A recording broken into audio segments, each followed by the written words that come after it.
Eh bien, je suis particulièrement heureuse et fière de vous proposer ce vœu d'espérance en ces heures sombres. Ce vœu qui vise tout simplement, très concrètement, à rendre plus visible, plus concrète l'Europe pour les Lillois. Et j'ose espérer une réponse positive à la hauteur de notre Europe.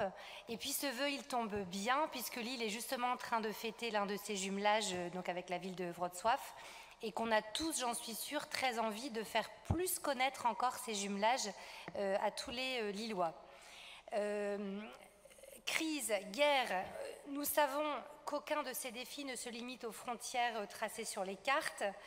Nous croyons dans un monde de 8 milliards d'habitants où l'Union européenne ne pèse que 450 millions, que l'Union fait la force. Le chacun pour soi, c'est une illusion. L'Europe, même imparfaite, c'est notre plus grande chance. Ceux qui ne font que la dénigrer nous affaiblissent et ceux qui préconisent le repli nationaliste nous fragilisent. Face à tous les drames actuels, que je ne vais donc pas rappeler, qui nous bouleversent, qui nous angoissent, qui désespèrent Lilloises et Lillois de tous les âges, nous croyons que l'Europe est notre meilleur antidote parce que l'Europe, c'est la paix. Notre vœu, chers collègues, il tient donc en quelques mots, donnons-la à voir aux Lillois dans leur quotidien. Au-delà de ce que nous faisons déjà, de ce que vous faites déjà,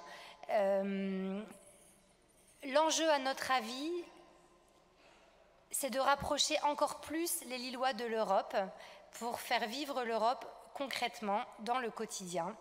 Donc, nous avons quelques idées que nous avons mises dans le vœu, que je vais quand même prendre le temps de vous dire. Œuvrons pour une promotion des programmes Erasmus plus étendus aux jeunes Lillois. Affichons systématiquement et fortement les aides obtenues auprès de l'Union européenne. Multiplions des temps forts autour des pays membres. Je sais que vous allez me dire que vous le faites déjà. Moi, je vous propose qu'on le fasse encore plus fort. Montée en puissance du plan anglais. Donc, dynamisation des jumelages européens de la ville.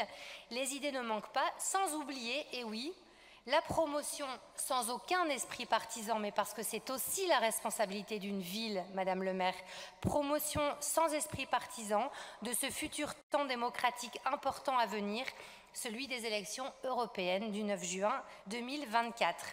L'Europe doit se vivre et pas uniquement se penser.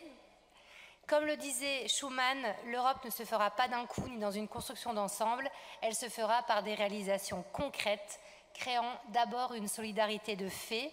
Ensemble, votons ce vœu, celui d'inscrire l'Europe plus fort encore dans le quotidien des Lilloises et des Lillois. Je vous remercie.